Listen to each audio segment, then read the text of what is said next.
Hi, everyone, and we're live, simulcasting live the Neil Haley Show and also the Total Education Network. You can check me out on Twitter at Total Tutor, Neil S. Haley, Facebook, LinkedIn, Neil Haley, Instagram, Total Tutor, Pinterest, Neil Haley, Google Plus, and also on Periscope at Total Tutor. And I'm excited to welcome the program author Nancy DeRosa. Nancy, thanks for calling, and how are you? Hi. Thanks for coming on the show. I appreciate it. Thanks for having me. Absolutely, Nancy. Tell me a little bit about the story of specifically enough why you started writing. Tell us how that happened. Well, I've always wanted to write since I was very little. I was such an avid reader. I always had stories going through my mind all the time. And I just one day literally sat down and started writing. I just sat in front of the computer. I had no idea what story I was writing and where it was going to lead, and then it just started to develop. And then I just started writing different books and developing different characters, and I always develop them in my head. I never write down a guideline. It just happens when I start writing. It just starts to develop, and I go where the characters take me. So it's interesting. Every writer has a different process, and that's mine. Nancy, how many books have you written in your career? Well, I have one women's fiction, There's No Place Like Home. I have a children's book, Lazy Robert, another women's fiction, A Penny's Worth, and now this series, Food for Thought, which the first one is just out, first course, and second course will be out next year, and I'm working on Just Desserts. Very interesting when you talk. It's a great series. Yeah, it definitely sounds like it, and for sure. And tell us a little bit about Food for Thought and the characters and things like that. Well, when I started writing it, I always loved to write characters that are real. They're not perfect heroines. They don't do everything perfectly. They have messy lives. Right. Like all of us, we all have problems. We're all trying to progress in our relationships, in our careers, in our friendships, and family. That's really what this story is about. It's slices of life, and it's a journey with friendships, family, love.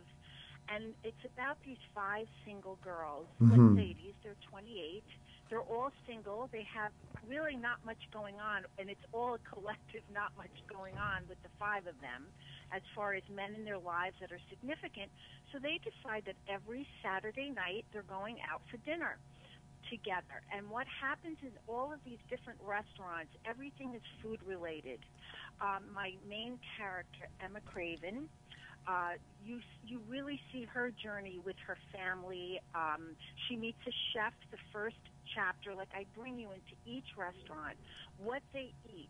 Like, food to me becomes a prop as social interactions take place, because food is such a big part of our socialization. So you really also experience the food as well as the experiences that they have with each other and people that come into their lives.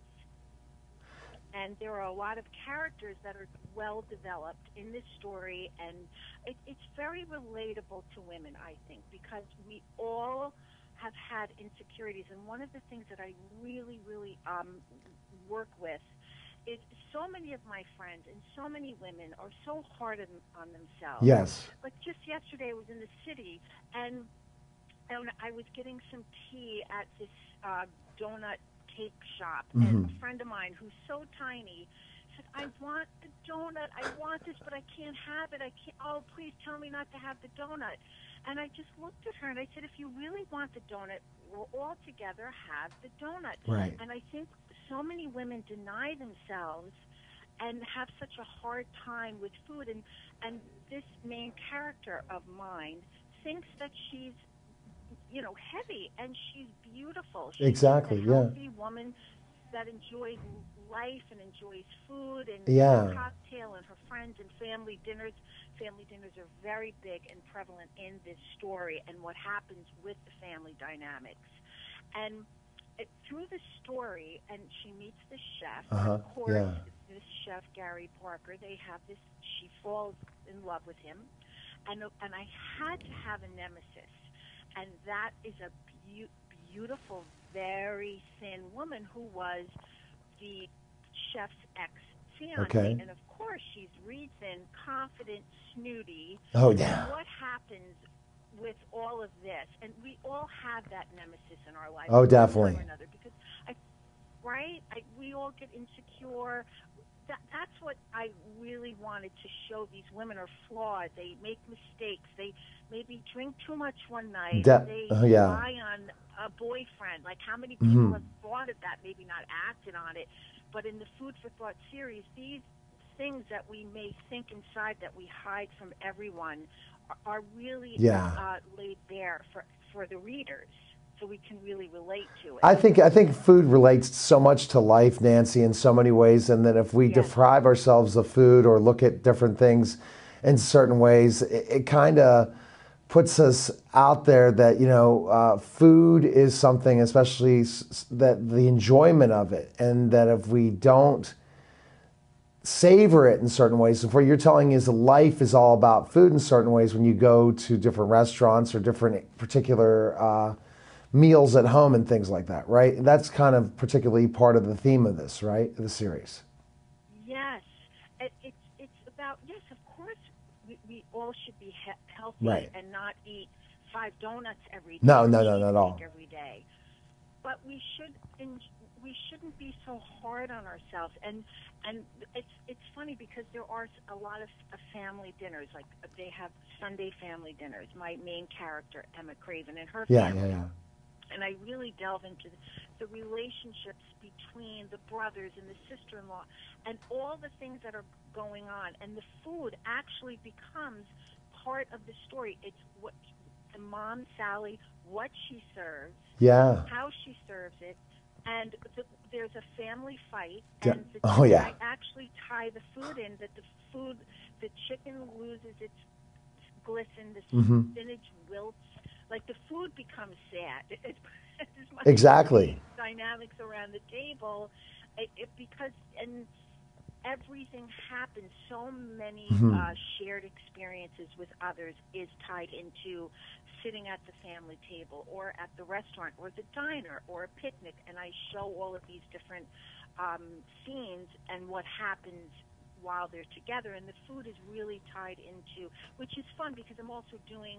I'm going to do some small cooking demonstrations. I have a few up already of the recipes that are highlighted in this book. Oh, great. Each meal is experienced and highlighted, what they're eating, what they're drinking, what the restaurant looks like, what happens in the restaurant, what happens after, or it's just many different experiences with the family, which we can all relate to. And again, my main character has a very poor self-image of herself, and she learns throughout the story. She has something happen. I don't want to give everything away. Oh no, you don't want to give it away. It's such a stressful thing that happens in her life, and she becomes very, very thin. Meanwhile, her chef had gone, the ex-fiance had lured him back, and he had invested a lot of time in that relationship, which made her feel even more insecure. But that I won't give away either. And he is a good guy, but, things happen. She becomes very, very thin within this stressful time in her life. And she realizes, she has an epiphany. I have never been more miserable in my entire life. I thought if I were thin, I'd be popular, happy. Exactly. Everything would be perfect, and I've never been more miserable. And her chef really loved her. When he first met her, he thought she was absolutely beautiful, and he really revealed that to her and made her realize that. But she still had that quest. Don't eat this. I can't. And when she would get upset, she would do the emotional eating, which a lot of us do, where she would have Snickers bars, exactly, or whatever, Twinkie wrappers in her car. She had that emotional connection, but she did realize that she wasn't happy. No, she wasn't. Very unhappy. I think that I understand. I think that when you talk about food, family, and relationships, they all go hand in hand in so many ways, and that through our stresses, we either eat too much or eat less.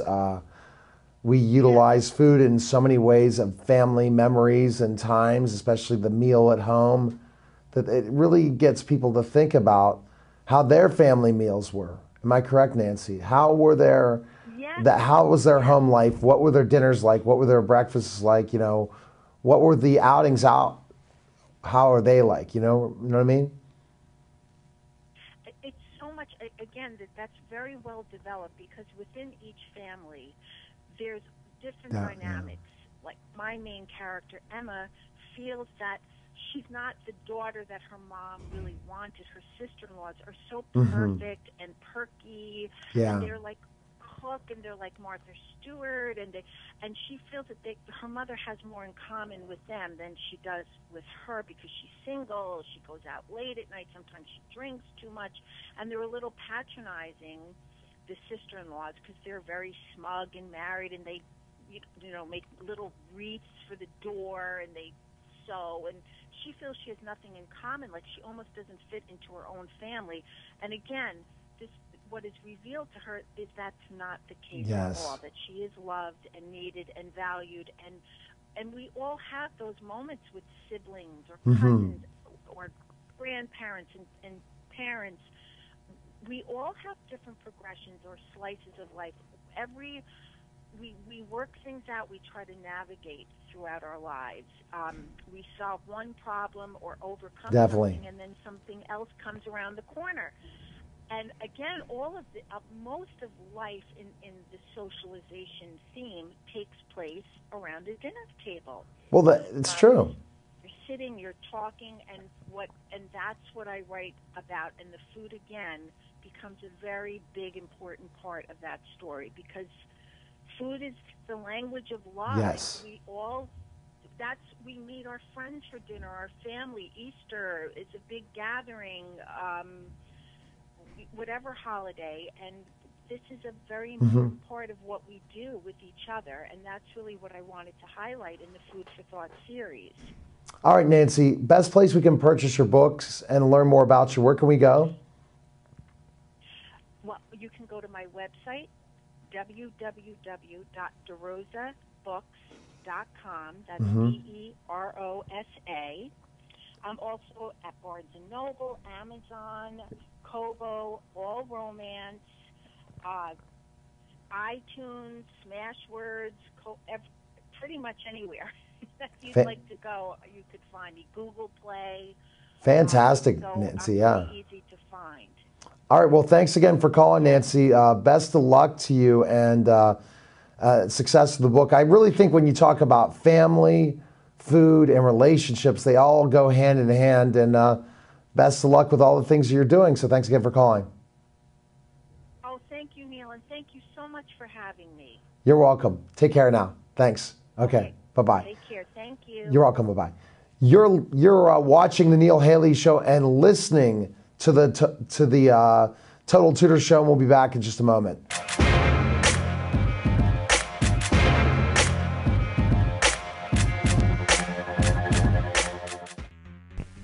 Hi, everybody. Al Levine, the Talking Machine here. Guess what time it is? It's time for the second annual Designer Bag Bingo. Join us Friday, May 6th at the Bethel Park Community Center. Doors open at 6:30 p.m. Tickets are $25 each and are available at the Bethel Park Public Library and at EV True Value Hardware. Proceeds from the Designer Bag Bingo benefit the Bethel Park Volunteer Scholarship Fund, administered through the Bethel Park Community Foundation. The bags are on display at the Bethel Park Public Library if you'd like to get a peek at them before the event. For more information, call 412-831-3304. Join us May 6th for the second annual Designer Bag Bingo.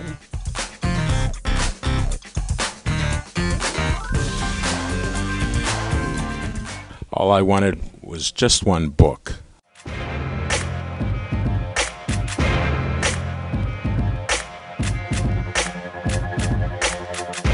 We're back, and we're getting ready for our next live guest on the line, and exciting.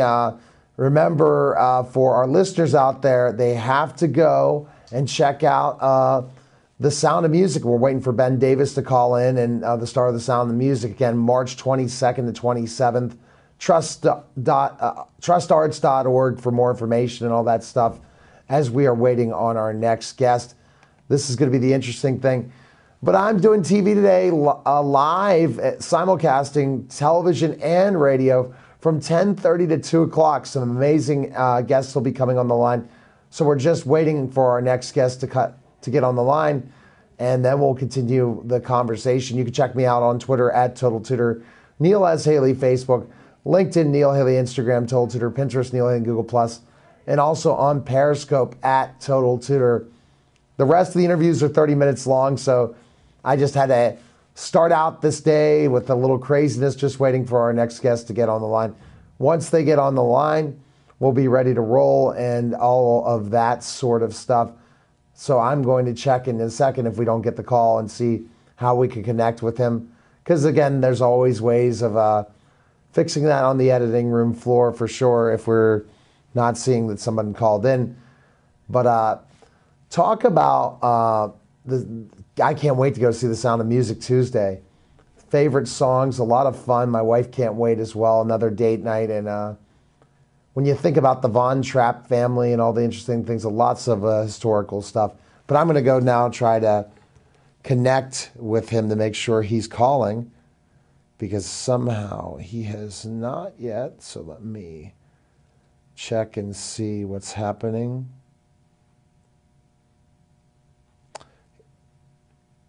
I'm just putting, are you calling? He probably didn't read the text. We'll see.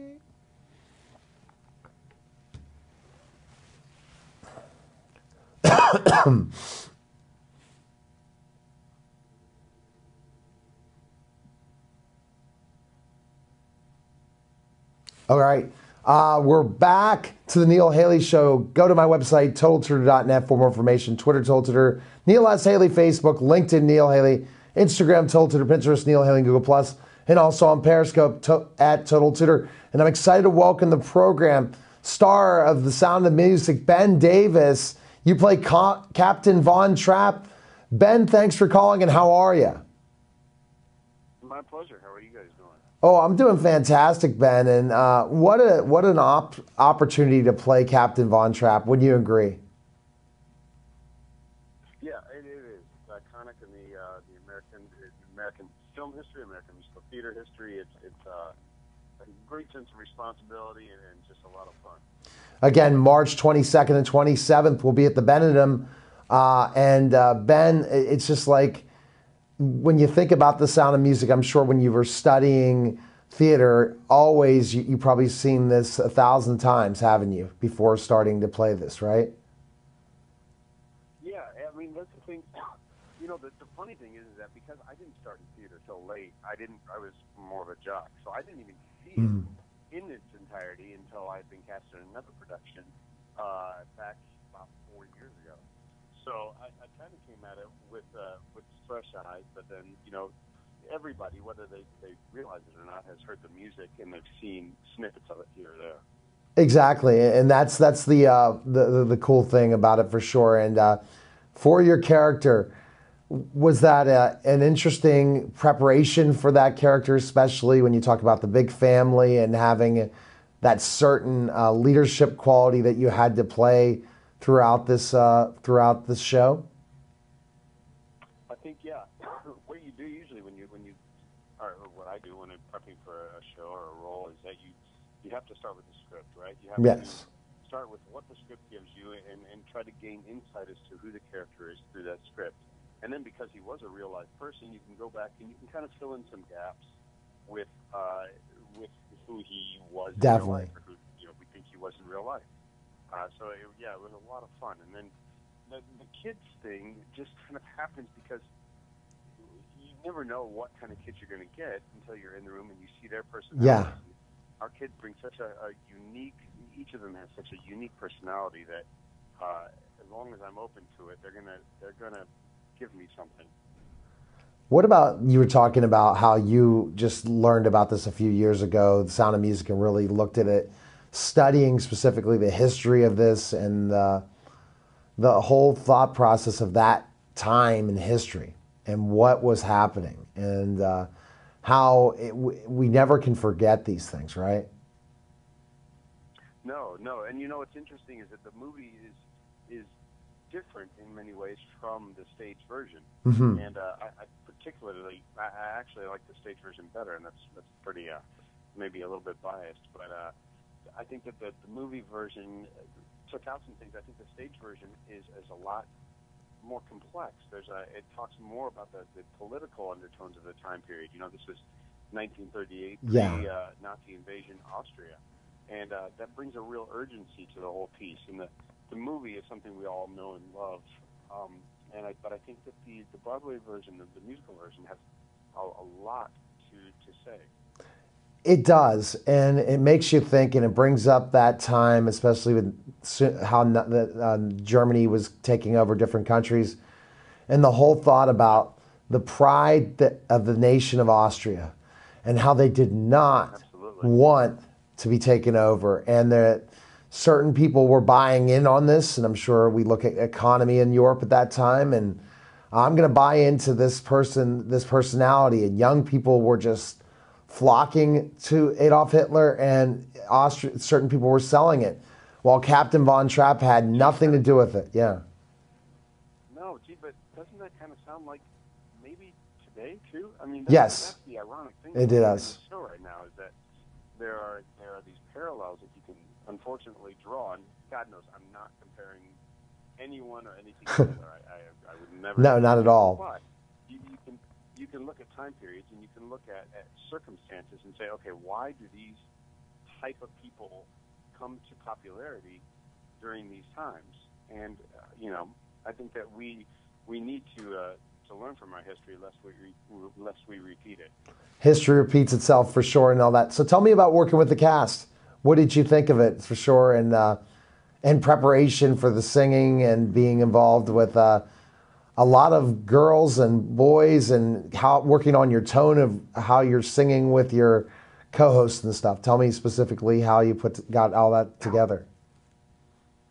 Well, I fortunately got to be in on the last auditions for the Maria, and when Kirsten Anderson, who is our Maria, walked through the door, we just all kind of knew it. Yeah. So it was nice to be able to be in that final audition and see how our chemistry was going to be, and we really got along well right from the very start. She's a young gal with an incredible amount of talent, and it's been just a joy to work with her. The rest of the cast is fantastic. We just brought in a new Mother Abbess.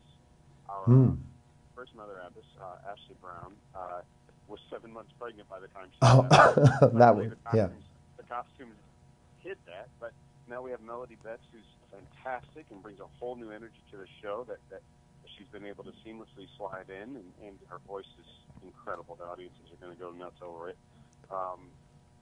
Max is played by Merwin Ford, who is a Broadway veteran of 16 Broadway shows. Oh, wow. And he brings a ton of experience, and it's a veteran cast with a lot of youth added in, and not just in the kids. Our Maria, like I said, audiences have really responded to her freshness and her. That's great. There's an unshowiness to it. It's just very real. It's great.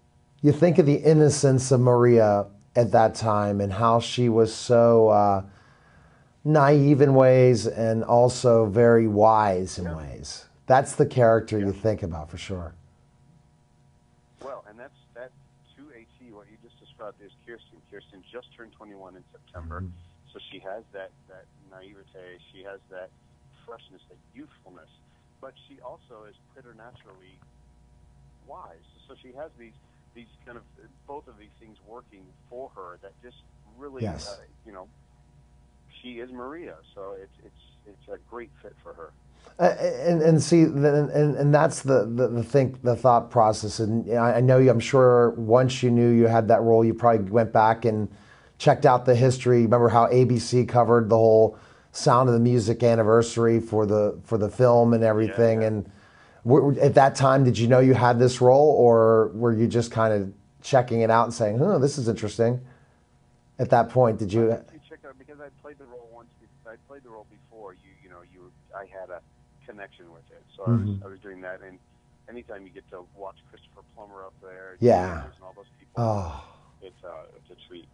And it's a very, very interesting story of Julie Andrews and all that stuff. So the history of this, The Sound of Music, again, for Pittsburgh fans that are tuning in right now, again, March 22nd to 27th, I'll be coming Tuesday to the show, Ben, with my wife, and I cannot wait to watch it. And my kids wish that they were having tickets. So I said, no, some other time. I have 5 of my own, Ben, so it really speaks to me, and my youngest is 2. So I feel like sometimes I'm Captain Von Trapp and stuff, trying to get them in line and all that. So I feel so much when I watch. Keeping healthy. These kids. Yeah. What's the secret to keeping healthy as a dad? These kids got me sick lately. So and all that, and I'm sure you see how amazing these kids are, right? You know, traveling the country, still having to keep up with their schoolwork, and practicing, and how excited they are about to be part of this. They work harder than we do, honestly, because they have to go to school all day, and then they come in and do the show, and you know the sacrifices their families make to allow them to come out here and do this. You know, they have one parent or guardian that comes, so that breaks up a family, and so they make a lot of sacrifices just so these kids can have this experience. And to a person, to a kid, none of them seems to be taking it for granted. Right. And we got really lucky with the kids that we have here. Well, I'm excited, and I'm excited to see this and all that, and the history, and then thinking about The Sound of Music all over the country. Ben, where's the best place we can find info that way? Like basically for our listeners and viewers out there that are not in Pittsburgh that want to come and see when The Sound of Music is coming to their area, where can they find info? I think the website is www.thesoundofmusicontour.com. Okay, well, You say on tour, because if you go to I think you get a Salzburg thing. And do you also have social media as well for yourself to find info on you? I do. I'm on Instagram at this Ben Davis, not any other Ben Davis. It's this Ben Davis. I'm on Twitter at BJ Davis, and my website is benjaminjdavis.com. That's benjaminjaydavis.com. All right. Well, thanks again for calling. I appreciate you coming on the show. Best of luck in all the different things. And again, trust.org to find out. Trustarts.org, March 22nd and 27th at the Benedum, and 412-471-6930 and 412-456-4800. Thanks for calling, Ben, and best of luck to you. Thank you. Bye-bye. Take care. All right, again, that was the Neil Haley Show. You can check me out on Twitter at Total Tutor, Neil S. Haley, Facebook, LinkedIn Neil Haley, Instagram Total Tutor, Pinterest Neil Haley, and Google+. And coming up on my next guest, and it'll be in about a couple of minutes, live again, but I will see you next week for another exciting Neil Haley Show. A lot of fun this week. More guests coming up all the way through, and then hopefully the new website soon. Cannot wait to check all that stuff out and take care of things. And when I think about The Sound of Music, I promise you I'm not going to sing a song right now to end the show. I can't do that. My wife would mind, but there are a lot of people that just don't know it. But I would always do all the different songs of The Sound of Music, and it was just a pleasure to talk about it, and cannot wait Tuesday to watch it. And you guys got to check all that out nationally, all over the place. So take care, guys, and we'll see you next week for another exciting Neil Haley Show. Take care, everyone.